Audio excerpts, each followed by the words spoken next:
The crack snapped through St. Aurelia's corridor like a starter pistol. Amara Arden's head whipped to the side, palm flying to her 8-month belly as the sting bloomed hot across her cheek. Conversations died mid-sentence. A metal tray rattled to a stop. Even the monitor's beep seemed to miss a beat. Damien Cade froze with his hand half raised, suit creased from rage rather than wear. On his phone, a name still glowed. Sloan. The call that lit the fuse. "You made me look ridiculous," he breathed low and lethal. "You dragged me out of a critical briefing for this." Dr. Mina Farrow stepped between them, clipboard trembling but voice steady. "Sir, not in my hospital. You need to leave. Now." Damien tugged his tie into place, the public smile clicking on like a mask. His eyes, though, stayed winter cold when they cut back to Amara. "Handle the drama," he murmured. "I have real work." He turned away. His cologne lingered like a bruise. Silence wasn't silence at all. Curtains hissed, nurses moved, the fetal monitor climbed back into a fast, defiant rhythm. "Your baby's okay," Dr. Farrow said gently. "The bleeding slowed. We'll keep you overnight." Amara nodded, not trusting what would happen if she let loose a single word. Beyond the window, Cade Capital's crown logo burned across the skyline. The empire she'd defended for 5 long years. She'd called his ruthlessness focus, his late nights sacrifice. Tonight, the story snapped. She wasn't a partner. She was an asset, and assets get discarded. Her hand found the slim, private phone her father insisted she keep, just in case. She'd laugh then. Not now. "Dad," she whispered when the line clicked, "I need your help." On the other end, Maxwell Arden's silence hardened into purpose. She said, "He hit me. In the hospital. In front of everyone." "I'm on my way," he replied. Amara looked at the faint imprint on her cheek, then at the bright, relentless heartbeat tracing across the screen. Damien thought power meant ownership. He'd forgotten who taught her what power really is. For the first time in months, she felt it rise inside her. Hope. The curtain swayed with the passing of feet. Dr. Farrow adjusted the belt over Amara's belly and angled the monitor toward her. "Strong baseline. I'll order an ultrasound in the morning. We'll flag your chart for restricted visitors. If Mr. Cade returns, security will call me first." "Thank you," Amara said, shaping the 2 words carefully. A nurse brought ice in a paper cup. The cold against her cheek made her eyes sting. Not from pain, from the precise, cold knowledge that a single moment had divided her life into a before and an after. Before, dinners with donors, unasked questions, smile until it passes. After, a line in the sand drawn by the small drummer inside her ribcage. The door whispered open. Or a woman in a navy suit stood just inside, smoothing a palm over a leather folio. "I'm Vanessa Cho," she said, voice pitched for calm spaces. "Your father asked me to check on you until he arrives." Amara almost laughed. Not because it was funny, but because it was so like Maxwell. To make a plan between leaving the driveway and hitting the first red light. "I'm not filing anything," Amara said. It came out more defensive than she intended. Vanessa's smile didn't waver. "Good. Tonight isn't filing. Tonight is preservation. We write down what happened while it's fresh. We ask the hospital to preserve the corridor footage. We screenshot any messages. Facts first. Feelings are already obvious." The private phone buzzed. A text from Damien, tinny with entitlement. "We'll discuss your behavior in the morning. Do not involve your father. You're fine." Amara lifted the screen, captured it in a photo, and sent it to the contact Maxwell had preloaded years ago. V. Cho, legal. Vanessa's phone chimed softly. "Perfect," Vanessa said. "Time stamped. I'll mirror your device to a secure drive so nothing can be deleted or synced away." "May I?" Amara nodded. Vanessa slid on nitrile gloves like a surgeon and connected a cable no larger than a fingernail. Her movements were practiced, quick, non-invasive, the first kindness of the night. The curtain moved again. Maxwell stepped in, coat over his arm, tie loosened. It wasn't his presence that made the air change. It was the way he looked at Amara's face first, then at the monitor, then at Dr. Farrow with the fluency of a man who understood that order matters. "Hi, kid," he said softly. Her control fractured, not into tears, but into the lean of a daughter, into a father's safe shoulder. For a count of 5, she allowed herself the shelter. Then she straightened. The mark on her cheek had already faded from crimson to rose. Dr. Farrow briefed him succinctly. Vitals stable, fetus reactive, overnight observation. Whatever she need, Maxwell said. And please note her file for restricted access. It's already done, Dr. Farrow replied, sliding her pen behind her ear. I'll be back within the hour. When they were alone, Vanessa opened the folio. I'm going to record your account. The small details become big later. What time he arrived, exact words, distance between you, anything you remember. Amara stared at the ceiling tile for a breath, the grid lines suddenly comforting. She began at the beginning. The spotting in the afternoon, the call to her OB, the intake vitals, Damien's arrival, the glow of Sloane's name on his phone, how his cufflink caught the light when he lifted his hand, the words that followed, the clatter of Dr. Farrow's clipboard, the way a nurse pressed 2 fingers to Amara's wrist like a benediction. Vanessa asked for timestamps. Amara provided them. Vanessa asked for names. Amara gave them. It felt like placing dominoes, each one necessary, each one small.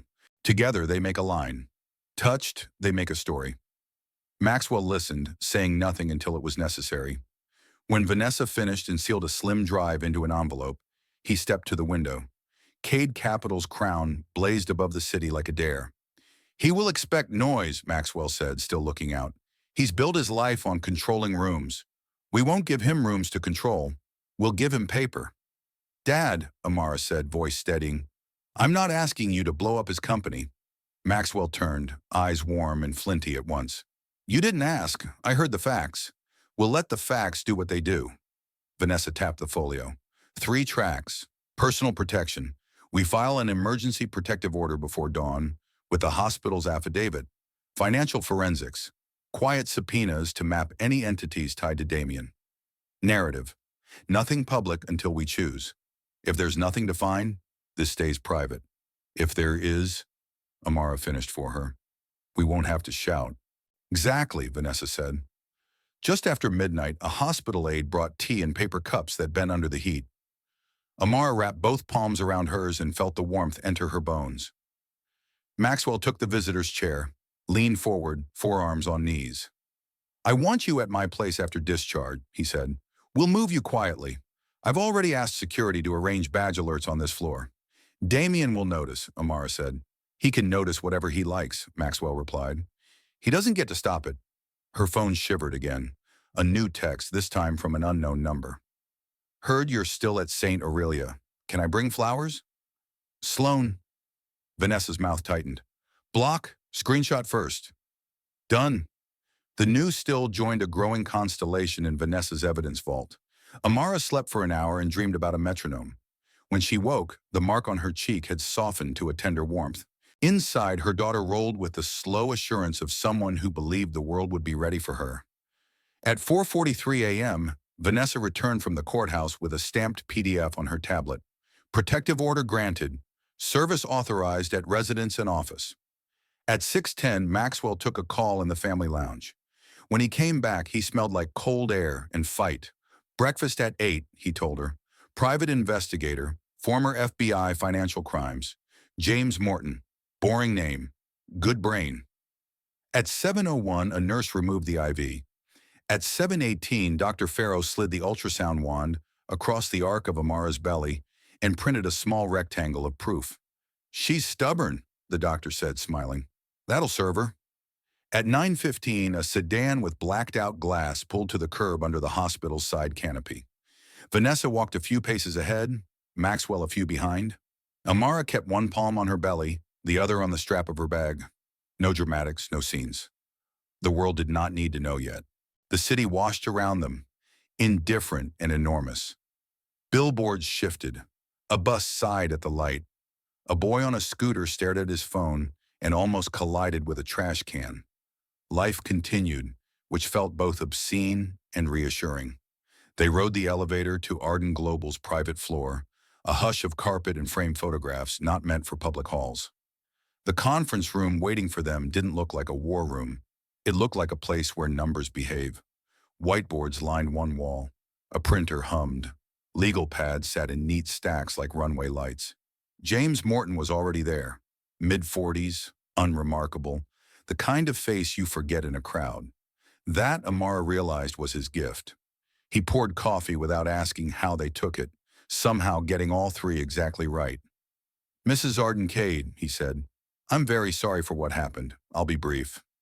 He laid out his plan in tidy boxes, public records on Damien's entities, cross-referencing vendor contracts, tracing wires through subsidiaries and special-purpose shells with names that sounded like vitamins.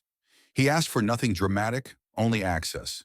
Copies of Amara's joint account statements, the calendar of Damien's travel, any unusual mail arriving at the penthouse. "Assume every device in your home syncs to a server his IT controls," he said. "We'll set you up with a secure line and a clean laptop. Use nothing else." "We're not accusing him of financial crime," Vanessa said. "Yet," James nodded. "We're verifying. If there's nothing, there's peace. If there's something, it's already written down somewhere. People who hide money love paper almost as much as people who count it." Maxwell leaned back, laced his fingers over his chest. "How long?" "A week for a surface map," James replied. "Deeper if the pattern's complex." Amara listened, cataloging the unfamiliar vocabulary. Flow-through, amortization games, custodial mislabeling. She wasn't a lawyer or an investigator. She was a woman with a baby who needed rooms where love was the loudest thing. And yet, as James spoke, a new muscle flexed. The one that recognizes when a plan is good, not because it promises vengeance, but because it promises clarity. Vanessa slid a single-page document across the table. "One more thing. We'll request from St. Aurelia the preservation of the corridor cameras between 6:20 and 6:40 p.m. and any internal incident logs. Dr. Farrow has already signed a declaration. That footage, combined with your texts, is the spine of our personal case." "Will this be public?" Amar asked, eyes on the whiteboard, where someone had already written 3 neat columns. "Safety, evidence, timing." "Only when you want it to be," Vanessa said. "We can file under seal while we negotiate. If Damien behaves and there's nothing criminal, this can settle quietly. If not," she tapped evidence twice, "we won't need adjectives. We'll have nouns." Maxwell's phone buzzed. He checked it, grimaced, turned the screen toward Vanessa. A photo of a reservation confirmation at the Four Seasons Chicago. 2 names on the suite, Damien Cade and S. Hart. "Check-in Thursday." "The conference," Amara said. Her voice didn't break. "Good. He told me he'd be in Chicago next week." Vanessa's pen moved. "That helps us more than it hurts. If he's out of town, service is cleaner. And if he's photographed with Sloan while you're under a doctor's orders, it tells a story to any reasonable court." They spent the next hour doing the unglamorous work that sits under every headline. Amara listed passwords she could remember and formed new ones, long and strange. James documented the penthouse's cameras and suggested a route to collect her essentials at an hour Damien wouldn't expect.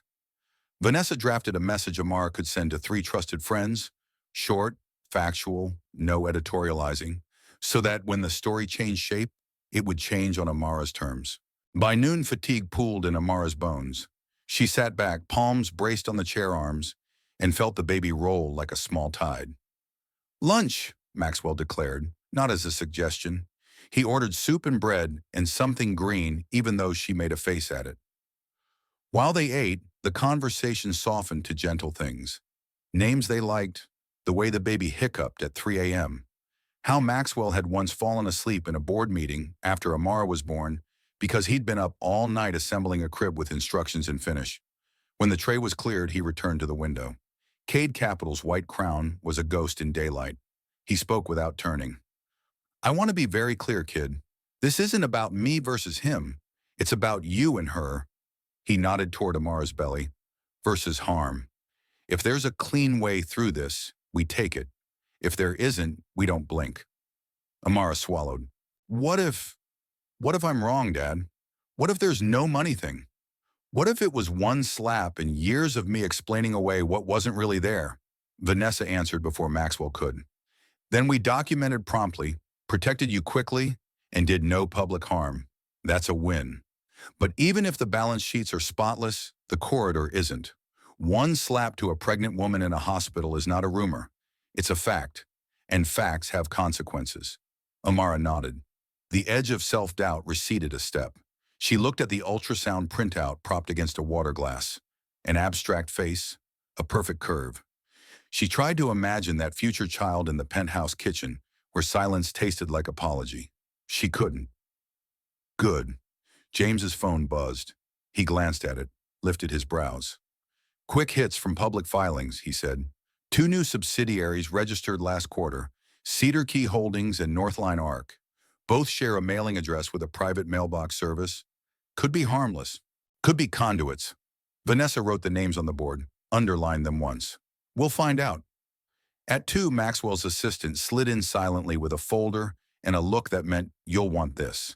It contained 3 printed emails, each from a major CADE client requesting clarification regarding recent rumors about financial reporting. Maxwell didn't smile, but his eyes eased. I didn't plant those, he said to Vanessa. You didn't have to, she replied. Whispers travel faster than facts. We'll keep ours quiet until we have the facts to end them. By 3, the plan was routine enough to fit on a one-pager. Tonight, move Amara to Maxwell's apartment. Quietly. Security to sweep residence and car. Tomorrow 9 a.m. James begins records pull. Vanessa files preservation letters and sets hearing on the protective order for formal review. 48 to 72 hours. Initial forensic map of Damien's entities. Triage list of potential irregularities. And end of week decision point. If nothing material, private marital separation in counseling terms, custody framework, public silence. If material, asset freeze motion, SEC tip-in through counsel, divorce filing under seal, no thunder, no slogans, just steps. As evening pressed its face to the glass, Amara gathered her few things, the overnight bag a nurse had fetched from home, the folded robe, the ultrasound photo, and paused at the door to room 12C. She touched the door frame like a threshold, not of a hospital room, but of a new house she had not chosen and would choose to furnish anyway. Ready? Maxwell asked. No, she said, honest. Then, yes. They left the hospital by the service elevator, a kindness arranged by Dr. Farrow. In the garage, the car waited, engine a soft purr. The city's lights came on in islands, one window at a time. CADE Capital's crown brightened again, as if the building were trying to remember its place in the story. Halfway to Maxwell's, Amara's phone vibrated in her palm. Another text from Damien. Leaving town Thursday. Conference in Chicago. Don't call unless emergency. She stared at the words and felt nothing. Not anger, not fear. A cool, level certainty. She forwarded the message to Vanessa and put the phone face down. The apartment, Maxwell's, not a museum but a lived-in space with books leaning on books, welcomed her with lamplight and the low hum of a dishwasher. A small guest room had been transformed with shocking speed into a nest. Bassinet, fresh sheets, a ridiculous stuffed giraffe she recognized from a boutique's window. Overkill? Maxwell asked, almost sheepish. It's perfect, Amara said, and meant it. Vanessa stood in the doorway, already texting. I'll have a plain clothes guard on the floor overnight. If you need anything, use the secure phone only. She lifted a second device from her bag, tagged with a sticker that read A1. This number exists only in our world. It will be your world for a while. Ah oui. After they left, Amara showered long and hot, washing the hospital smell from her hair, the day from her skin. In the mirror, the mark was nearly gone, a ghost that a camera would miss. But the mirror could not see what had changed underneath. She put on a soft t-shirt and stood by the window with the city in miniature below. Her daughter turned, a cloudy moon in a private sky. Amara pressed her palm to the movement. Not revenge, she whispered into the glass. Remedy. In the living room, the secure phone chimed once. A message from Vanessa. Order served at penthouse. Service at office delayed. After hours. Hospital acknowledged preservation request. Sleep. We work in the morning. Amara set both phones on the nightstand, slid into the cool sheets, and listened to the quiet. Not the brittle quiet of the penthouse, where silence felt like scrutiny, but the quiet of a place built by a man who believed in walls that kept storms out, not people in. She closed her eyes. Across the city, Damien Cade stood at his office window, jaw tight, phone dark, a crown of light reflected over his shoulder. He did not know yet that paper had begun to gather in neat stacks with his name embedded in it like a watermark.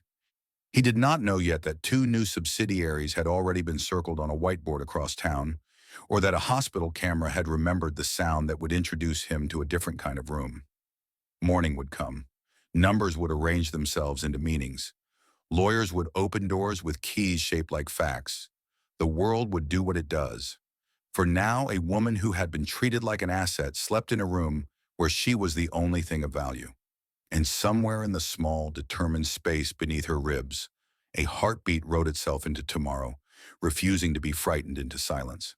Amara dreamed of dominoes standing in a patient line. When she touched the first one, she did it gently with 2 fingers and a steady hand. Morning thinned the dark into a gray that made the city look honest. In Maxwell Arden's kitchen, sunlight pooled on the marble like a warm spill, while the espresso machine breathed like a contented animal. Amara stood barefoot, one palm bracing the small of her back, the other around a mug she didn't drink from so much as hold. Her daughter thumped once, then settled, as if listening. Vanessa arrived at 8:59 a.m. with a folio and a look that said she'd already lived a full day. James Morton followed, carrying nothing but a phone and a brain that seemed to hum on a frequency between intuition and math. 2 plainclothes security officers, introduced as Eli and Marin, took quiet stations near the elevator and at the end of the hall. They had the posture of people who notice exits before art. "Quick status," Vanessa said, laying out 3 sheets on the island. "Protective order is active and served at the residence. The building logged Damien's badge at 1:42 a.m. Ira then again at 2:10. He left after seeing the notice on the door. No attempt to access your room here. Hospital confirmed camera footage preservation. I have their general counsel's acknowledgement in writing. That footage is the spine." James angled his phone so everyone could see a clean diagram. Boxes, arrows, labels printed small but crisp. "Surface map," he said. "We've got Cade Capital at the center, of course. From there, money radiates through 7 active subsidiaries and 2 new entities filed last quarter, Cedar Key Holdings and Northline Arc." He tapped the boxes. Cedar Key appears to be a vendor aggregator. Shell invoices. Northline Arc is a strategic advisory that bills Cade Capital for FOG. "What's inside FOG?" Maxwell asked, amused but not friendly. "Consulting fees, licensing adjustments, one-off transition services," James said. "Legal on paper, suspicious in pattern. They spike before quarter end and taper to nothing after earnings calls. That's classic revenue smoothing. Move money, paint the picture you want, swear it's weather." "And Candace, Sloan?" Vanessa asked. James slid to the next screen. "Sloan Hart has no official role, but we can tie her to a bank account that receives marketing reimbursements from Northline Arc. The timing matches Damien's trips. Chicago this week aligns with a scheduled $320,000 brand campaign disbursement. Receiving account masked at first glance, but we'll unmask it through discovery if needed." Amara stared at the arrows. Money moving, as if it had will. "So the FOG buys the sweet and the flowers. And the silence," James said. "FOG is very good at paying for silence." Vanessa drew a line down the center of one page and wrote 2 titles. "Private Path and Public Path." "Private Path," she said. "We negotiate separation under seal, demand compliance with the protective order, and set strict custody terms with supervised visitation only until a court reviews. If the money picture is sloppy but technically legal, we keep it private, we get you safe, and the world doesn't have to feast on your pain. Public Path," Maxwell finished, "is what happens if the map turns criminal." James's finger hovered over Cedar Key. "I don't yell criminal lightly, but if invoices are fabricated and revenues inflated to obtain better loan terms or investor cash, that's securities fraud. If third-party shells are used to siphon company funds to personal use, that's embezzlement. And if he's using any of that siphoned money to manipulate family finances, that's our bridge between the corporate and the domestic. Paper talks, Maxwell said, more to Amara than anyone. It always has. Her mug had gone cold. She set it down and felt for the metronome inside. Fast, steady. I don't want spectacle, she said, because she needed to say it aloud again. I want safety, and if safety requires daylight, I won't hide. Spoken like a plaintiff, jurors believe, Vanessa murmured. Eli knocked lightly on the doorframe. Delivery for Ms. Arden. Handwritten, no return address. Dropped with the concierge. I screened it. Vanessa took the cream envelope with gloved hands, slid a letter opener under the flap, and eased out thick paper with an expensive watermark. The handwriting was elegant and unhinged. Amara, we made vows. We correct in private. Call off your father. You're making a mistake you can't afford. You won't like what I do when cornered. D. Threat plus confession, Vanessa said calmly, already sliding it into a plastic sleeve. The phrase call off your father acknowledges he knows Maxwell is involved. You won't like what I do is a veiled threat, useful for renewing orders and for any future criminal bail hearings. Cornered men talk like foxes, Maxwell said. Then they behave like foxes. James's phone buzzed. He read, then looked at Amara.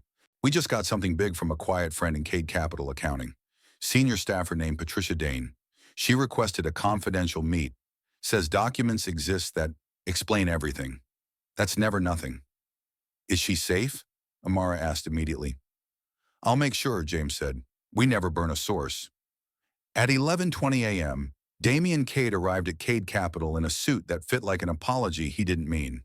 The lobby hummed with a restraint no one wanted to break. Eyes slid away, then slid back. His executive assistant, Jeremy, rose like a malfunctioning elevator. There's a family court order in legal's inbox, Jeremy said, and Mr. Vance from compliance is waiting in your office. He says it's urgent. Of course he does, Damian replied, a smile that didn't touch his eyes. He ignored the protective notice folded neatly on his desk, the one that said words like no contact, harassment, temporary restraining, and went straight to the window. The city never failed him. It made everyone small. Talk, he said without turning. Vance, a careful man who smelled of dry cleaning fluid and risk, cleared his throat. We've received inquiries from 2 institutional clients about revenue recognition timing. It appears, he swallowed, it appears our Q2 adjustments raised flags with their auditors. Damian turned. He wasn't angry. He was interested, which had always been more dangerous. Who talked? We don't know. And Damian, Northline ARC doesn't exist in our vendor master. AP says it's paid through a discretionary disbursement protocol. If auditors ask to see a file, they'll see what they need, Damian said, and nothing more. Understood, Vance said, which meant he understood nothing. Damian dismissed him with a flicker of a smile, then shut his office door and opened Sloane's thread. D. Chicago's still on. Pack light. We'll talk about everything there. Everything like you telling her? Or everything like pretending none of this is happening? D. Don't start. I'm managing it. He stared at the screen long after the bubbles stopped. Managing it. He'd managed banks and boards and bureaucrats with pen-stroke neatness. He could manage his wife. Except she had done something novel. She'd changed the rules without telling him. In a marriage designed to be optics and obedience, she'd introduced a new variable. Her father. Damian had always liked games where he made the rules. He'd never had much patience for opponents who could afford their own referees. He straightened his tie, pocketed his phone, and smiled at his reflection. The smile worked on most rooms. It would work on this one too. At 1:05 p.m., in a quiet cafe 3 blocks from Arden Global, Patricia Dane sat with both hands on a paper bag like it held a newborn. Her hair was pinned into something that would survive a hurricane. Her eyes were the kind that counted things for a living and then counted them again. James slid into the seat opposite, placing a small recorder on the table and a non-threatening smile between them. Vanessa joined, her folio closed to signal listening, not lawyering. Patricia didn't waste anyone's time. I should have come sooner, she said, but fear does a lot. What changed? Vanessa asked. He hit her, Patricia said simply. We hear things. Hospital corridors don't hold secrets for long. I have a daughter. I couldn't keep filing invoices for ghosts while a woman 8 months pregnant tried to breathe around a handprint. She opened the bag with reverence rather than drama. Inside were printouts, vendor lists, wire confirmations, internal memos stamped internal use only, and one fat spreadsheet with tabs named like lies. Reclass, bridge, adjustments. Northline ARC, she said, tapping the header, bills us for advisory support in six-figure chunks that correspond, not to projects, but to revenue holes. When a deal slips and the quarter looks thin, Northline invoices at the end of month. The money leaves, the revenue number stays pretty because on paper we capitalize the expense into a project that doesn't quite exist yet. Cedar Key? James asked. Shell feeder, Patricia said. Vendors who are vendors only because they have tax IDs. Their invoices look dizzy honest. Small amounts, varied dates, believable descriptions. Layer enough of them, they become a river that feeds wherever we point it. Who authorizes? Vanessa asked. Patricia's mouth tightened. Damien, and a controller named Wes Harlan, who's been rewarded handsomely for not asking precise questions. And Sloan Hart? James asked. Her name is nowhere, Patricia said. But Northline's payments sometimes hit an intermediary called Hartwell Creative Media, registered in Delaware last winter. Beneficial owner hidden. I couldn't pierce it from inside without showing my hand. Vanessa glanced at James, who gave a small nod. We can pierce, he said softly. Patricia pushed a flash drive across the table with 2 fingers. These are copies. I know what I've risked. I've also emailed this to myself, my sister, and a lawyer friend with instructions. If anything happens to me, anything, it goes straight to the SEC tip line. I'm done being afraid of a man who thinks paper is paint. Vanessa didn't reach for the drive immediately. What do you want for yourself, Patricia, beyond doing the right thing? Immunity, if it comes to that, Patricia said, and for my name not to feed the gossip machine. I don't need credit. I need to keep my job until the trustees arrive so my kid eats. You'll have counsel, Vanessa said, through us, quietly. Patricia exhaled for what seemed like the first time since the envelope was sealed. Thank you, she said, and left before she could change her mind. When she was gone, James finally picked up the flash drive, like a priest lifting a wafer. We tested in a sandbox, he said. No network, no surprises. Do it, Vanessa said. They walked the 3 blocks to Arden Global in a silence that did not need words. In Maxwell's conference room, James slid the drive into a quarantine laptop and began to open files with the care of a bomb tech. Rows and columns spilled onto the screen, a gray ocean of numbers that somehow managed to look loud. Found the bridge schedules, he said. Here, Northline invoices tied to deals that didn't close, right before quarter end. And here, journal entries reclassifying expenses into capital assets to be amortized. Only there are no assets. That's not just fog, that's counterfeit weather. Vanessa leaned in. Can we tie any of this to personal enrichment? James clicked, cross-referenced, followed. Here, he said almost gently. Payments routed from Northline to Hartwell Creative Media, then to a personal checking account ending in 771 at Galena Trust. That account pays for a residence at the Blake Residences on West 61st, leased to an S. Hart. We'll need bank subpoenas to go further, but this is the breadcrumb trail a prosecutor dreams about. Maxwell, who had been listening with the unblinking focus of a hawk, stood and paced once to the window and back. We keep this clean, he said. We don't leak, we don't gloat. We hand regulators a package with ribbons, and we keep Amara and the baby out of the splash zone. Agreed, Vanessa said, but we'll also build our own civil case. Family court moves on immediate risk and character. The hospital footage and the threats do that. Corporate court, the SEC, the U.S. attorney, moves on paper. Patricia's gift gives them feet. Amara had been quiet, one hand circling the rim of a water glass. She looked up at the board where Vanessa had written safety, evidence, timing, and underlined safety twice. What happens now? She asked. Vanessa flipped to a new page. Now we plan the line of march. She wrote as she spoke. Today, 4 p.m., file a motion under seal for temporary sole custody pending review, attaching the protective order, hospital declaration, and copies of Damien's threats. Today, 5 p.m., send a litigation hold letter to Cade Capital via counsel, requiring preservation of all ESI, emails, chats, finance systems, under penalty of spoliation sanctions. Tomorrow, 9 a.m., quiet proffer, meeting with SEC Enforcement Counsel. We don't file a complaint yet. We show them we have one. We get a read. Tomorrow, 11 a.m., prepare emergency request for a TRO freezing any personal accounts traceable to Northline Hartwell as community property pending divorce proceedings, narrowly tailored, fact-heavy. Thursday, Damien flies to Chicago.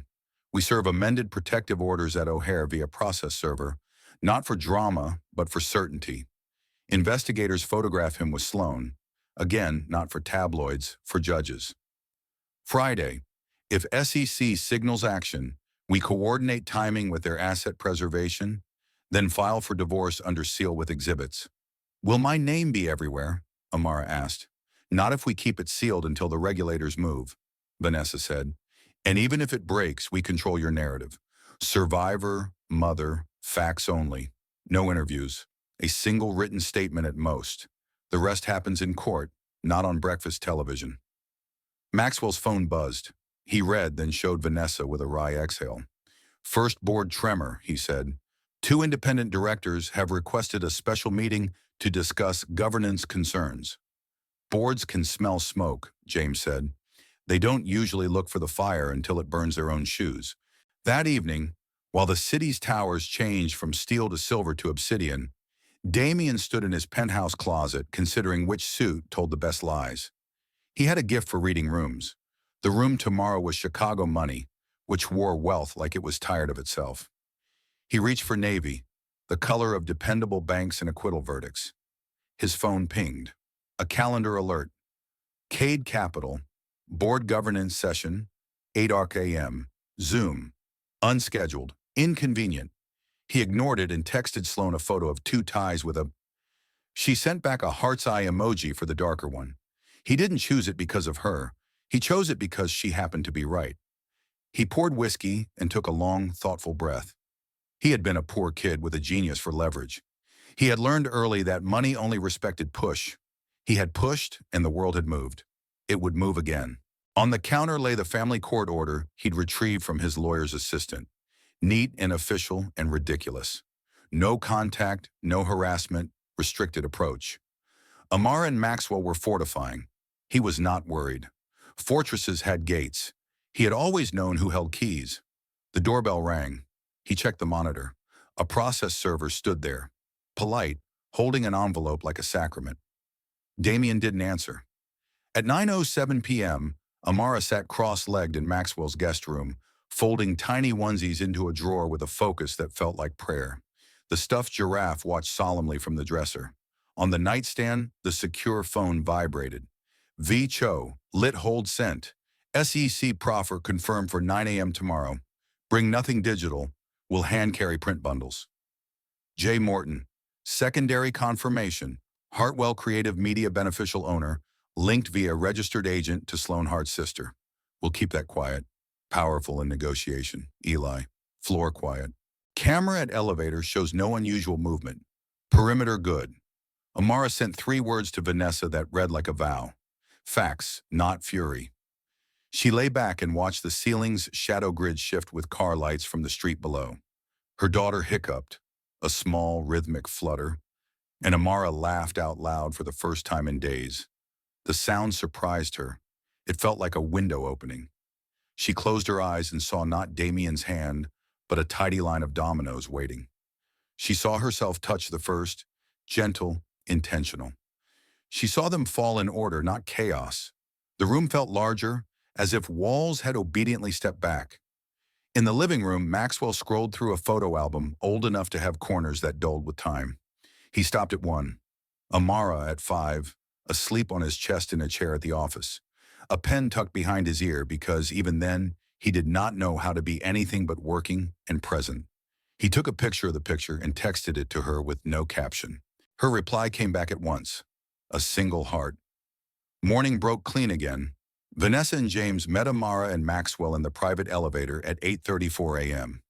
Vanessa had divided the exhibits into 3 slim binders labeled Timeline, Accounting, Risk. James carried a 4th labeled Preserve because he loved verbs that did not overpromise. The SEC's regional office sat in a building that pretended to be modest. A security guard compared IDs, then called someone with the measured tone of the permanently unimpressed. They were escorted into a glass-walled conference room that held a long table and the hum of air conditioning. A woman with silver-streaked hair and the posture of a runner introduced herself as Elaine Portman, Senior Enforcement Counsel. She shook hands like someone who had learned to do it without writing anything down about the people attached to the hands. "Understand this is preliminary," Elaine said. "A proffer, not an investigation meeting. If we take this forward, you will hear from us through counsel. You will not hear rumors from us." "Understood," Vanessa said. "We prefer paper to noise."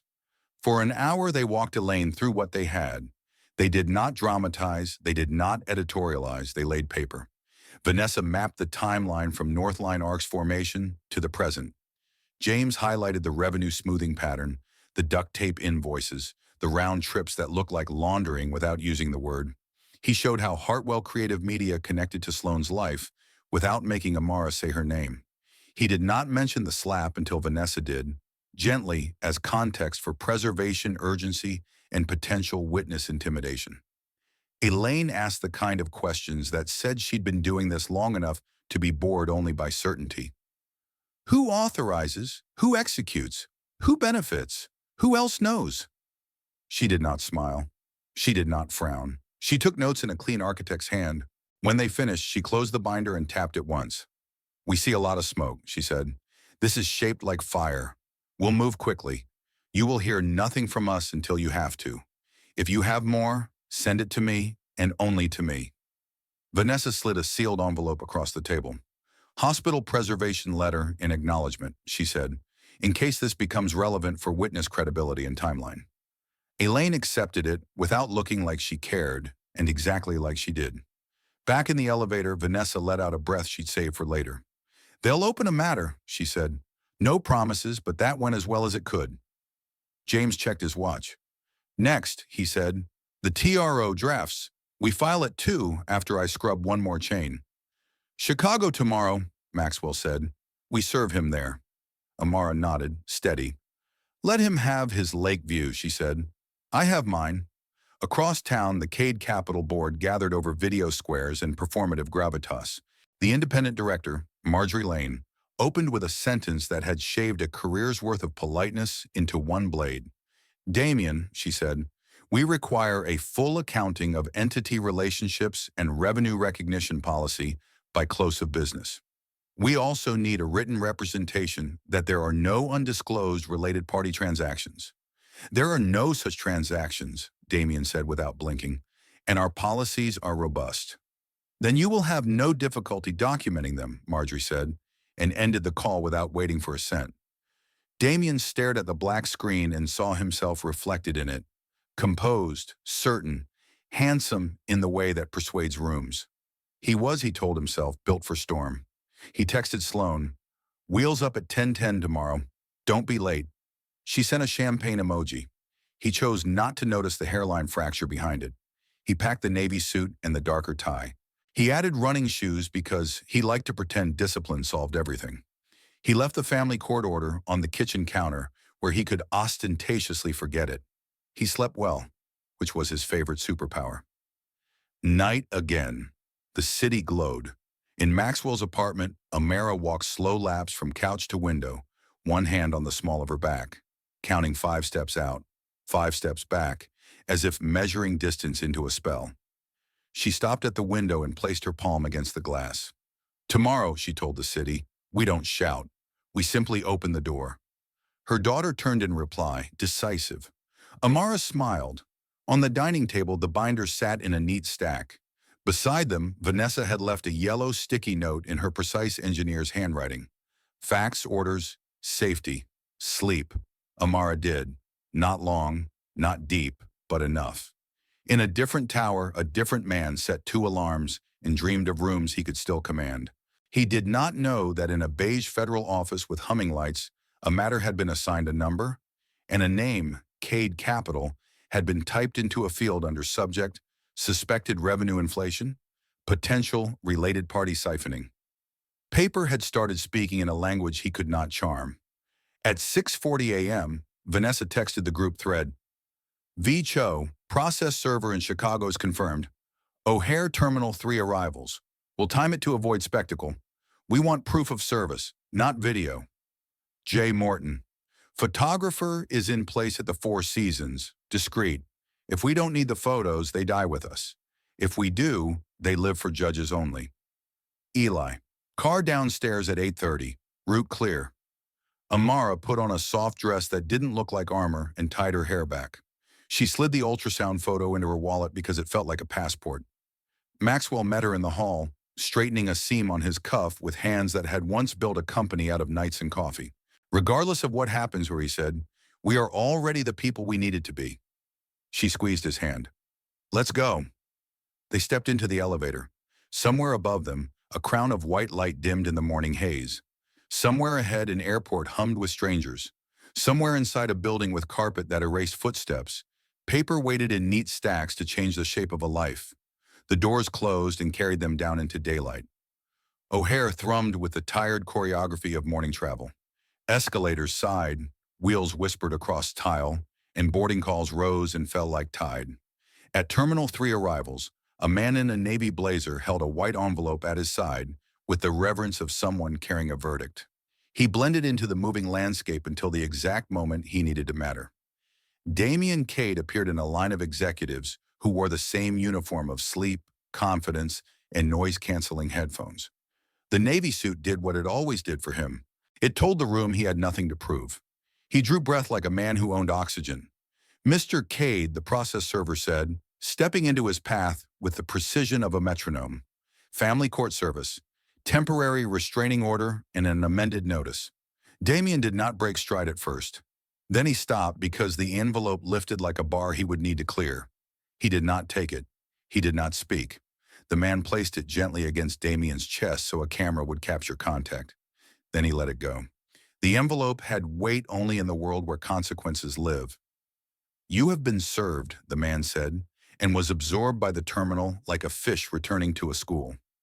Sloane approached with sunglasses and a suitcase small enough to be a secret. She saw the envelope, saw the way Damien's jaw set, and tucked her hand into his forearm with a lightness that pretended nothing had changed. Something had. The document made a small, hard shape under his palm as they walked. It was not heavy enough to carry, not light enough to forget. Back in New York, Amara sat with Vanessa in a courthouse conference room that smelled faintly of wood polish and old arguments. The motion stack in front of them looked modest. Vanessa had explained that judges prefer modest stacks that do formidable work. We are up next, Vanessa said, checking her watch. 20 minutes, give or take. Judge Morrow runs a tight docket. What if he denies it? Amara asked. The words tasted like she was practicing loss. Then we regroup, Vanessa answered. But the facts are on our side. Hospital declaration, threat letter, corridor preservation, and a pattern of attempts to control. It is the opposite of speculative. It is grounded and specific. Judges like gravity. Maxwell arrived with coffee he paid for, with a look that made the barista forget to take his card. He touched Amara's shoulder and read her face the way sailors read the weather. Today is a loop, he said softly. We will walk it step by step. At the end of the loop, we will still be here, and you will still be you. Courtroom 4B was a narrow theater where futures were negotiated in the language of statute and tone. Judge Morrow entered with the expression of a person who has learned to separate sympathy from standard of proof. Vanessa stood with the chrome poise of a metronome. Your Honor, Vanessa began, this is a narrowly tailored application for temporary sole custody and limited asset restraint tied to community property interests. We attach a hospital declaration regarding an incident of physical harm while the petitioner was 8 months pregnant, a preservation acknowledgement from the hospital, time-stamped threats from the respondent, and evidence of imminent travel while attempting to circumvent service. We are not asking for a verdict. We are asking for a shield. Damien's attorney spoke the way men speak when they have been paid to be certain. One incident, Heightened emotions at a hospital. No ongoing threat. As to finances, a fishing expedition designed by a powerful father to injure a son-in-law in business competition. We request denial. Vanessa did not change temperature. One incident is all the law requires to identify risk when the victim is pregnant in a medical facility. The hospital's declaration is not emotion, it is fact. The threatening letter is not interpretation, it is his handwriting. Regarding finances, we seek no public airing. We seek a temporary hold on accounts plausibly tied to community assets until preliminary discovery clarifies ownership. Judge Morrow turned to Amara with the practiced softness of someone who knows how to ask hard questions without adding splinters. Mrs. Arden Cade, are you afraid of your husband? Amara answered without looking at Damien's empty chair. I am not afraid of the man he is in public. I am afraid of the man who wrote that letter and slapped me in a hospital. I am responsible for a child who cannot choose her rooms. I am asking you to make those rooms safe until we know what we are dealing with. The judge nodded, made 2 notes, and reviewed the documents again, as if paper might whisper something new if he listened long enough. Motion for temporary sole custody pending review is granted, he said at last. Supervised visitation only at a family center, approved by the court. No overnights. The temporary restraining order is extended 14 days subject to renewal upon showing. As to assets, I am granting a limited restraint on any accounts identified in Exhibits B and C as potentially commingled. This order is not a finding of wrongdoing. It is an instruction to pause. Counsel will meet and confer on a discovery schedule, and we will reconvene in 10 days. The gavel did not fall. It was not that kind of courtroom. But a sound still occurred, the sound of a breath released by a woman who had been holding it since a corridor became a fault line. Outside, Vanessa let herself smile. That is the shape of safety beginning, she said. Amara texted James one word. Granted. James replied with a photo of a whiteboard. At the top, he had written, Service complete. Below it, 3 new arrows connected names to nodes. Cedar Key to vendor shell to journal entry, Northline Arc to Hartwell to lease. Meanwhile, in Chicago, Damien checked into the Four Seasons with Sloan in a card that still worked.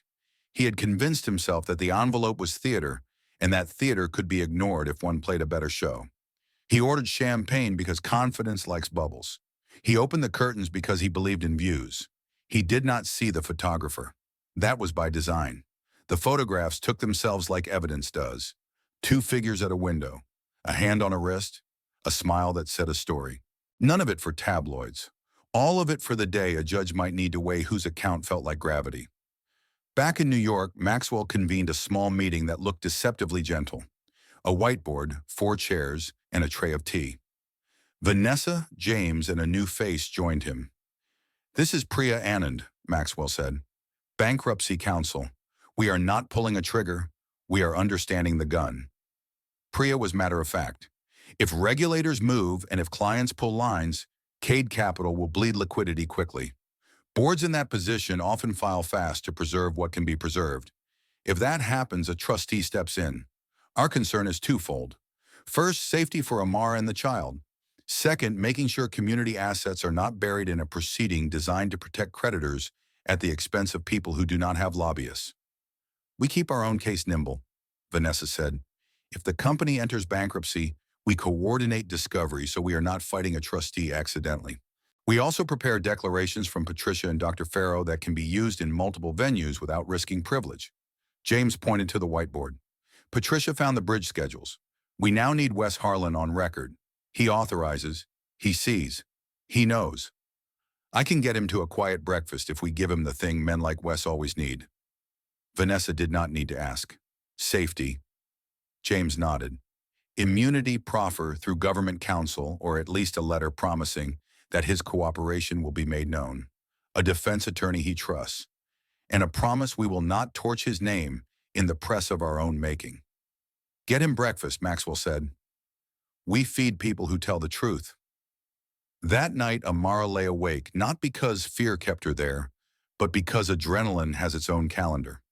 She turned the ultrasound photo in her hands until the shadows of the room and the geometry of the image made a kind of private star chart. Her daughter hiccuped and then rolled as if aligning with a constellation. Her secure phone vibrated. It was a message from a number tagged only with an initial. "I am sorry," it read. That was all. No name. No explanation. She knew who had sent it. Her finger hovered over reply and then lowered without touching the screen. Some apologies are not for answering. They are for keeping as proof that a person knew who he was for one brief moment. Morning delivered the next move like a package at a door. The Securities and Exchange Commission filed under seal for an order preserving specific corporate records at Cade Capital, Northline Arc, and Hartwell Creative Media. The United States Attorney's Office requested leave to open a grand jury proceeding to investigate potential securities fraud. None of it was public yet. All of it had the feel of Tide. Damien learned of the board's emergency meeting from an alert on his phone while Sloan was in the shower. He read the language twice. Governance review, independent counsel, document requests. He felt the first cold finger slide neatly under his collar. He tightened his tie as if that could fix a temperature. He decided to get ahead of it. He called Marjorie Lane. He used the voice that had rescued deals for years. Marjorie did not confirm the meeting. She did not deny it. She asked him to send over a complete vendor list by noon and an explanation of Northline's scope and deliverables that would satisfy an auditor who hated his job. The air in the suite felt wrong. He told himself the ventilation was off. He told himself a lot of things.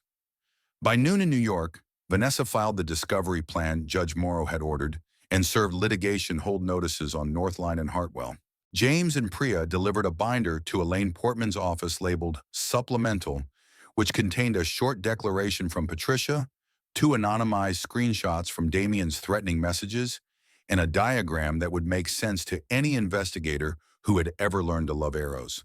The first leak happened by dinner. It did not come from Maxwell. It did not come from Vanessa. It came from a junior analyst at a Cade Capital client who had been told to suspend payments pending review. Someone in his office asked why. He shrugged. He talked.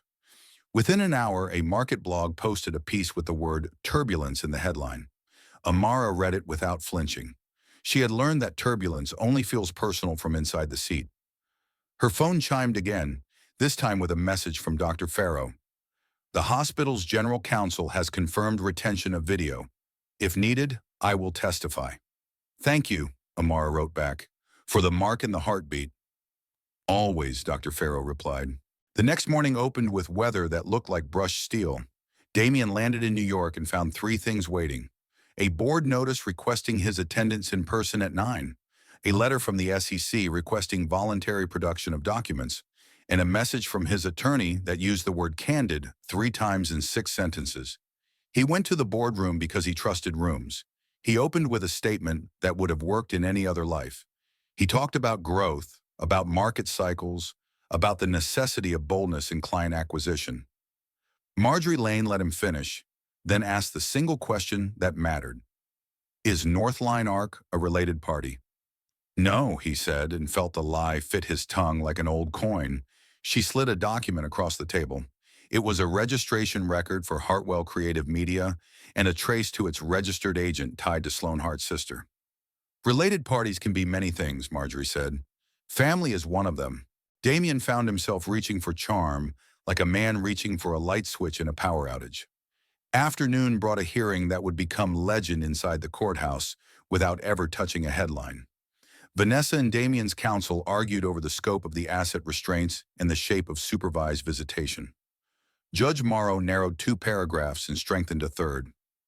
Mr. Cade, he said finally, looking over the rim of his glasses, this court is not interested in your boardroom.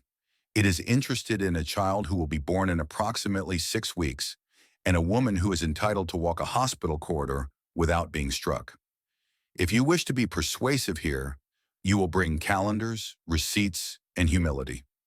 The room exhaled without sound. Damien did not. He stared at the wood grain as if it were a chart he could bend. Outside, Maxwell waited with a patience he had learned by earning it. Vanessa approached with a small nod that meant progress. Amara stood very straight beside her, one hand over her belly, the other around a folder labeled simply orders. How are you? Maxwell asked. Safe today, Amara said, and tomorrow is a plan, not a rumor. They returned to Arden Global, where James had news that tightened the loop. Wes Harlan wants breakfast, he said. He asked for a booth at a diner in Queens at 6 a.m. He asked if we can keep his daughter's school out of it. He asked if there is any way the word criminal leaves his name alone. We will not promise what we cannot deliver, Vanessa said. We can promise to tell the truth about his cooperation. James nodded. Then we will bring a pen and a hash of eggs and honesty. Evening softened the city again. In the guest room, Amara rearranged the small dresser one more time. Not because it needed it, but because the rhythm calmed the part of her that still wanted to run. She placed the ultrasound photo in a frame and set it by the lamp. The secure phone chimed with a calendar reminder Vanessa had set for her. Breathe, drink water, sleep. She laughed despite herself, poured a glass, and did each thing in order. Across the river, in an apartment that had always felt like a hotel room pretending to be a home, Damien stared at the ceiling like a man studying tides without a moon. He had believed for so long that power was a function of will plus money. He had never accounted for paper that told its own story, for rooms where charm does not translate, for a woman who learned the value of silence that ends with a gavel. Paper had begun to speak. Courts had begun to listen. The room had changed languages, and he did not know the verbs. Amara slept with one hand on her belly and the other open on the sheet, palm relaxed, as if holding a space for morning. The city kept its counsel. Somewhere, a judge closed a file gently, as if it were a sleeping thing. Somewhere else, a junior analyst sent a second message he should not send. Somewhere very near, a father stood at a window and decided that tomorrow he would take his daughter to breakfast and not talk about law at all for 15 minutes. The clock moved. The loop held. And Chapter 3 ended not with a crash, but with the quiet click of locks set correctly for the night. The diner in Queens smelled like coffee that had done a day's work before sunrise. A bell over the door announced patrons with a cheerful lie. In a back booth beneath a photograph of a 1960s skyline, Wes Harlan sat with his elbows too close to the table, fingers smoothing a folded napkin into smaller, more obedient rectangles. James arrived first, ordering eggs and the kind of toast that leaves crumbs like snow. Vanessa followed with a legal pad she didn't open. She placed her phone face down, as if to say this conversation belonged to mouths and eyes. Wes's suit was a shade off black and a size off confidence. His hairline had begun to pick its exit. When he spoke, his voice carried the faint metallic sound of someone who had spent years measuring his words for men who punished miscounts. I'm not a bad guy, he said before anyone asked. I'm a guy who got asked to do things and told they were standard. I know better now. Standard like what? James asked gently. Wes swallowed. Standard like backdating a vendor approval so AP could pay Northline before quarter close? Standard like reclassifying expenses into capital projects that didn't exist yet? Standard like naming a journal entry, timing bridge, when what it really was, he stopped, his napkin now a tiny white square, was deceit. Who told you? Vanessa asked. Damien, Wes said. He didn't use email. He'd stand at my door and talk low. Once he sent a one-line text, keep the picture pretty. I deleted it. I thought I was being smart. James recorded each syllable in a tidy script on a page that already knew where it was going. Did anyone else authorize? Patricia routed the packets, Wes said, eyes flicking with apology to a woman not present. But the green light was always from upstairs. Damien's initials in the margin on a printout. His voice behind me at 7:58 on a Friday, telling me to bridge the gap. Vanessa kept her question short. Have you personally benefited beyond your salary and bonus? I wish, Wes said, a bleak attempt at humor failing on takeoff. No, I got a retention bonus in March. It came with a memo about alignment with strategic objectives. I understand now what I was being aligned to. You'll need counsel, Vanessa said. We can refer someone independent. If the government opens a case, and it is opening, you'll want to be first in with a clean story. Cooperation buys oxygen. Wes nodded too quickly. I have a daughter. I can't have my name on a screen. I'll testify, give documents, whatever you need. But don't make me a headline. We are not making headlines, Vanessa said. We are making a record, different weapon. Wes slid an envelope across the table. Inside, photocopies of handwritten notes from Damien's meetings with shorthand that translated to commands. and 2 photographs of a whiteboard from a finance war room. On the board, Q2 Gap in an arrow to Northline Bush Bridge, a list of vendors, and a star beside Cedar Key with the word harmless in quotation marks. I took the photos when no one was around, Wes said, eyes on the coffee that had gone cold. I should have done more sooner. James covered the envelope with his hand as if blessing it. Sometimes sooner is today, he said. That counts. By the time they left cash for breakfast and truce on the table, the day had begun its habitual sprint. A chill wind pushed across Queens, turning faces into careful masks. James texted Maxwell a single word. Golden. Vanessa texted Elaine Portman. Supplemental incoming. Witness willing. In Manhattan, Amara was at her obstetrician's office for a routine check that felt anything but routine. The nurse measured. The doctor listened. The monitor found that familiar ocean. Your daughter likes to practice, the doctor said with a smile, watching the tight little mountain crest and soften beneath the probe. She'll be ready when she's ready. Ready felt like a word that had learned to sit at the table and wait its turn. On the 35th floor of Cade Capital, the boardroom gathered with the bloodless energy of a fire drill. Independent counsel from a white shoe firm took a seat at the end, opened a laptop, and began to name things out loud. Northline Arc, Hartwell Creative Media, related parties, revenue recognition under ASC 606. Legalese turned into heat. We are appointing a special committee, Marjorie Lane said. Effective immediately, the committee will retain forensic accountants. During this review, Mr. Cade, you will step aside from all decisions related to finance and vendor relationships. That's not how this works, Damien said. This is a witch hunt orchestrated by my wife's father. His mouth shaped the words smoothly. He could have said them in his sleep.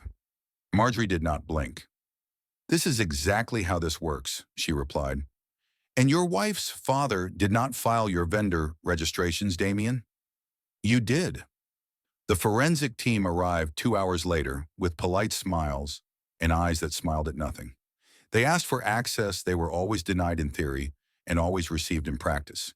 Email archives, vendor lists, expense approvals, server logs. In the hallway, assistants whispered, heads together like birds bracing for a storm. At 1:14 p.m., an SEC courier delivered a preservation order to Cade Capital's general counsel. 2 minutes later, a similar courier delivered to the registered agent for Hartwell Creative Media in Delaware. At 1:30, Elaine Portman called Vanessa to confirm receipt of Wes's packet. At 1:41, the U.S. Attorney's Office filed a sealed motion authorizing a grand jury subpoena to Galena Trust for account ending 7731. At 2:03, Damien tried to move funds from a personal investment account to a new entity, Latent Field Partners, LLC, registered the day before. The interface returned a red bar, transaction denied, regulatory hold. He tried again, because he was a man who believed repetition was a strategy. The bar remained red. He felt for the first time in years the copper taste of a system that did not care about him.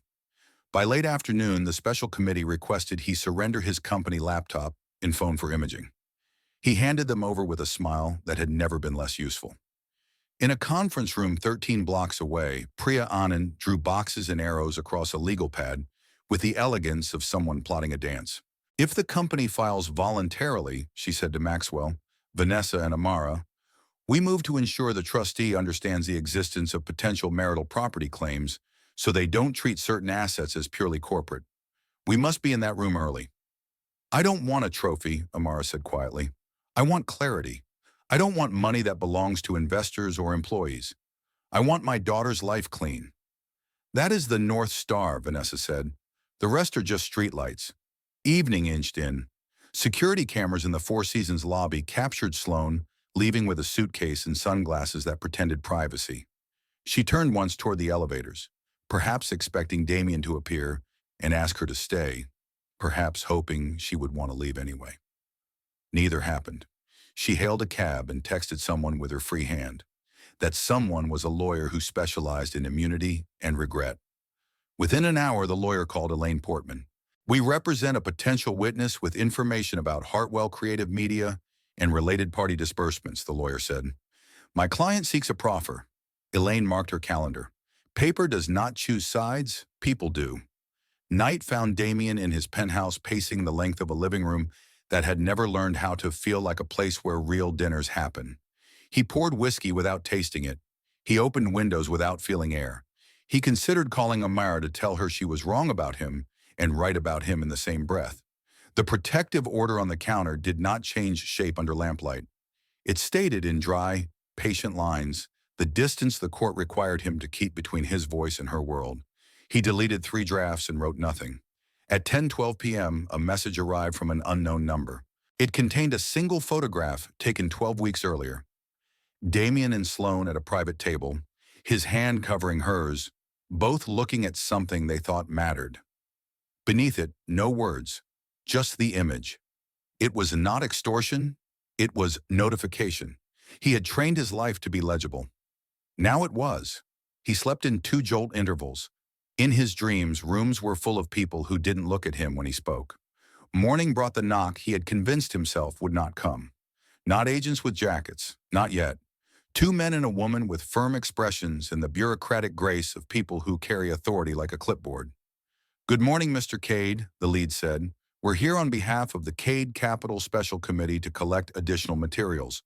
Paper files, personal devices used for company business. This will take an hour." He made 3 jokes in a row and no one laughed.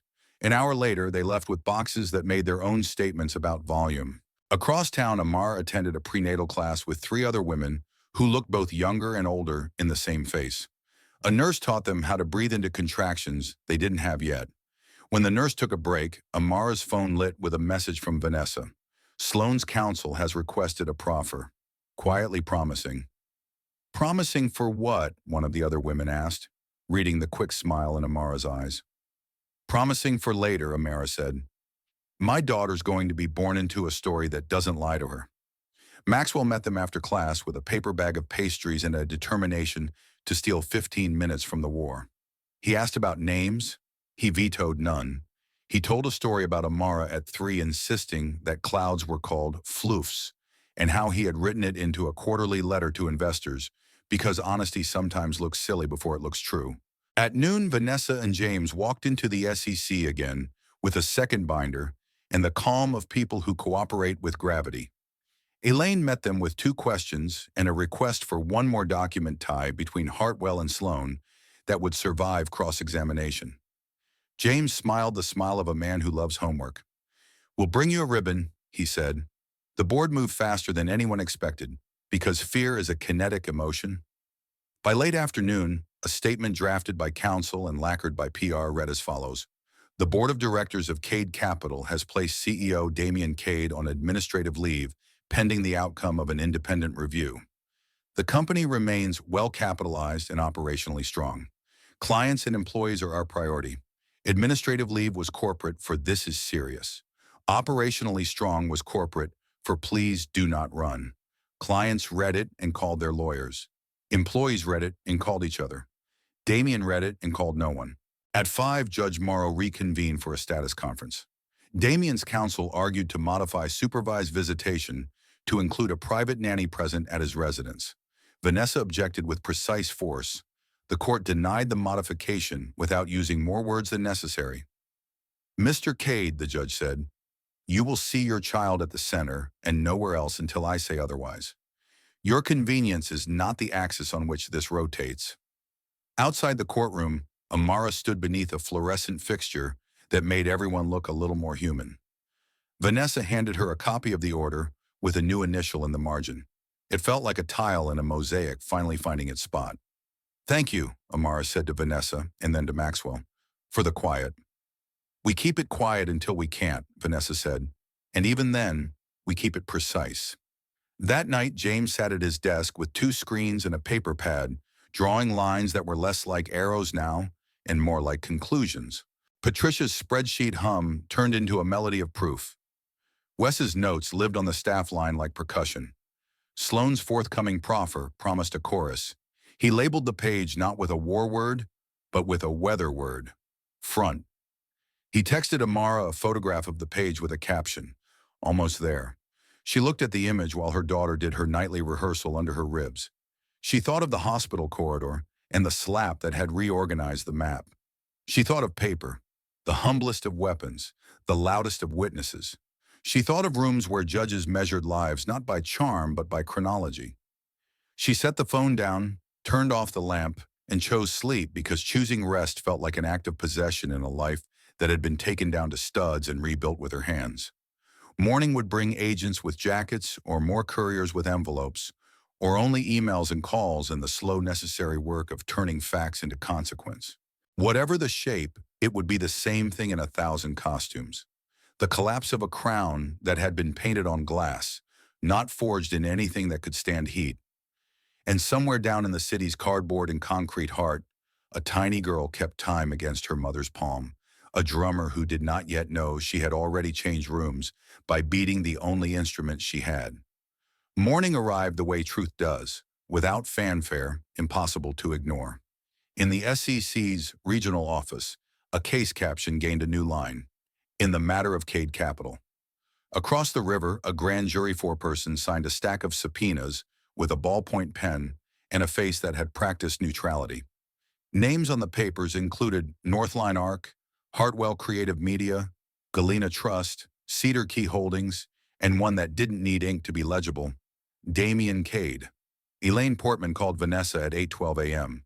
The voice that came through was as calm as carefully poured water. We are moving.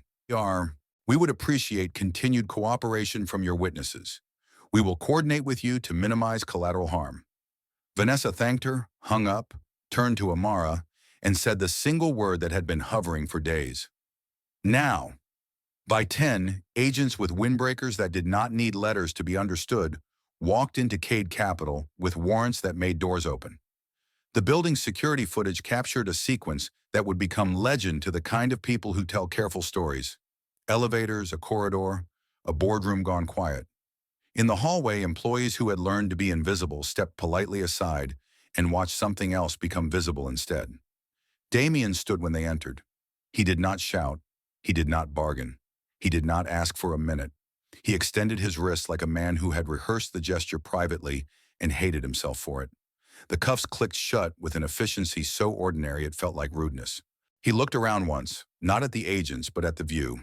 He breathed like someone measuring loss with his lungs. At arraignment, the courtroom smelled like varnish and the faint ozone of electronics. The U.S. attorney read counts with the cadence of a hymn stripped of music. Securities fraud, wire fraud, conspiracy, false statements. The total possible years sounded like a number chosen by math rather than anger. Damien entered a plea of not guilty because men like him always begin there. Bail was granted with conditions: surrender of passport, GPS monitor, restricted movements, no contact with witnesses, no contact with the petitioner outside the supervised center. The judge read the conditions like he had read them before to 100 men who believed they were exceptions. Outside, microphones grew on stems. Reporters waited for statements like "weather waits for wind." They did not get one. Vanessa had already drafted a single sentence attributed to Amara's counsel, released through a mailbox with no doorbell. We are grateful for the court's attention to safety and the government's attention to the facts. Ms. Arden Cade asked for privacy as she approaches the birth of her child. Sloan met with prosecutors that afternoon in a room with no art on the walls and a table that made people sit up straight. Her lawyer slid an agreement across the wood. Queen for a day, proffer protections, promises to be tested. Sloan did not cry. She talked in the flat present tense of a person translating her own life into admissible evidence. Hartwell was her sister's company on paper. Damien had arranged the agent. Money arrived labeled for campaigns that did not exist. Rent cleared, hotel suites comped through a maze built to look like consulting. When she finished, she waited for a reaction that did not come. Prosecutors have learned to let silence do some of the talking. By evening, the board of Cade Capital issued a second statement with fewer adverbs. Damien Cade has resigned from his role as CEO and from the board, effective immediately. The company will cooperate fully with authorities. The committee will oversee a transition designed to protect employees and clients. It sounded like responsibility and read like surrender. Priya explained the next part with the compassion of someone who knows the difference between blame and consequence. If the funding lines freeze and key clients pause payments, the company files. Not because it wants to die, but because it wants to be reorganized by law rather than chaos. If that happens, a trustee will take inventory of everything, including illusions. 2 days later, the petition hit the docket. In chambers and elevators and dim offices, the sentence passed from mouth to mouth with the simple awe of a natural event. Cade Capital, Chapter 11. Employees lined boxes with the kind of care you give to items that don't belong to you anymore. The lobby plants did not change expression. In the trustees' conference room, pragmatism ruled. Vanessa and Priya sat across from counsel, who had learned to triage from a career of triage. They presented a narrow list of accounts tied to community property. No more, no less. The trustee was grateful for precision. Precision saves time. Time is money whether you are solvent or not. In family court, Judge Morrow read the same stack he had read before, thicker now by exactly the number of pages truth requires when it matures. He asked the same questions because asking again is a judicial art. Sometimes answers change when air does. Mrs. Arden Cade, he said gently, we are close to the child's birth. Do you have a plan for the first weeks? She did. It lived on a sheet of paper written in Vanessa's hand and amended by Amara's life. Maxwell's apartment for 2 weeks, a postpartum nurse, scheduled check-ins with Dr. Farrow, security protocols that did not feel like prison bars, supervised visitation available at the center once the pediatrician cleared it, and Amara felt ready, not before. Mr. Cade, the judge said, any objection that is not about your convenience? Damien's counsel shook his head. No, Your Honor. His voice edged toward humility, as if it were learning a new language one vowel at a time. The baby arrived on a rainy Tuesday morning, when the city looked washed and honest. Labor began as a dull ache that had read the manual. It built, receded, built again with the confidence of a tide that knows the moon is on its side. In a delivery room that smelled like antiseptic and sunrise, Amara breathed like she had been practicing for this one performance all her life. Maxwell stood at her shoulder with a face he kept steady by naming facts in his head. Contraction length, nurse's name, the exact shade of blue in the blanket. At 9:26 a.m., a cry stitched itself into the air as if the room had been waiting for that single thread. Dr. Farrow laughed, a sound lighter than any she'd made in months. She's perfect, she said, and in the same breath, stubborn. She handed the baby to Amara, who looked into a face she recognized without knowing it and said hello like a promise. They named her Isla. It felt like a place you could stand. When the nurse asked about father information for the bracelet, Amara did not flinch. She gave the clerk everything the law required and nothing it did not. The bracelet closed with a click that sounded like a door fitting its frame. 2 days later, Vanessa brought a slim folder to the hospital room that held a new order extending supervised visitation to include infant-safe procedures, and a letter from the center director describing a room painted in calm colors where fathers could learn to hold their babies without scaring themselves. Amara read it all and then looked down at Isla, who yawned like a small lion. Not yet, she said softly. Not until I can sit in that room and feel peace. The law allows that, Vanessa replied. The law is not always kind, but it can be careful when asked correctly. Careful became the rhythm. The government unspooled its case in loops designed to survive scrutiny. Patricia gave a sworn statement that read like a recipe for numbers and consequences. West testified under a proffer agreement with a voice steadier than he expected and a hand that did not shake when he pointed to his notes. Sloan sat at a table with her lawyer and translated Hartwell's ghost accounting into lines everyone could read. Each person brought one instrument. Together, they made a score the court could hum. Damien's defense strategy evolved from denial to accounting quirks to the weather. Auditors disagreed, numbers did not. The special committee delivered its forensic report. Tight, dry, devastating. The board settled civil claims with 3 institutional clients. Investors accepted cents on dollars because certainty is its own currency. In a small fluorescent room with a camera on a bracket, Damien met Isla for the first time. The center worker placed her in his arms with the unflappable cheer of someone who had learned not to let other people's discomfort climb into her lap. Damien looked down and saw a person he could not negotiate with. He tried on a smile that had sold deals. Isla blinked and then sneezed. It dismantled him in a way nothing else had. Amara sat 6 feet away, a counselor between them per the order. She watched like a historian, not a judge. She saw tenderness that had not been exercised in years shake awake inside a man who had spent his adulthood doing bicep curls with control. She did not soften. She did not harden. She took note. After 20 minutes, she rose, thanked the worker, nodded to Damien, and left with her daughter. In the car, she cried for exactly 1 block, then stopped because the baby needed a song more than she needed a metaphor. The plea came in late spring, when trees decided to trust the calendar again. Damien stood in a federal courtroom that had listened to versions of the story since before his grandparents learned English. He admitted to counts that, combined, would take a large portion of his middle life. He agreed to restitution that would set numbers moving in directions he had never intended. He surrendered assets that had once bought him views and quiet. He kept nothing but a word he had disliked when other men used it: accountability. The judge's remarks were clinical and humane in that particular federal way. Mr. Cade, the court is not in the business of vengeance. It is in the business of consequence. You engineered a reality with lies and called it ingenuity. You harmed people who trusted you to tell the truth about money because truth about money matters.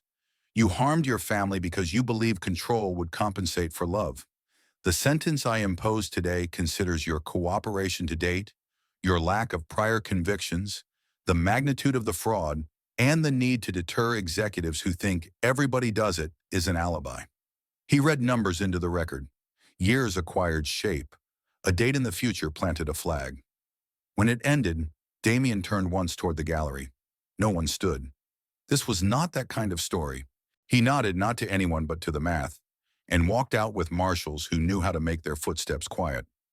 Afterward, Vanessa and Priya closed files with the small satisfaction of seeing a loop tied with legal thread rather than rage.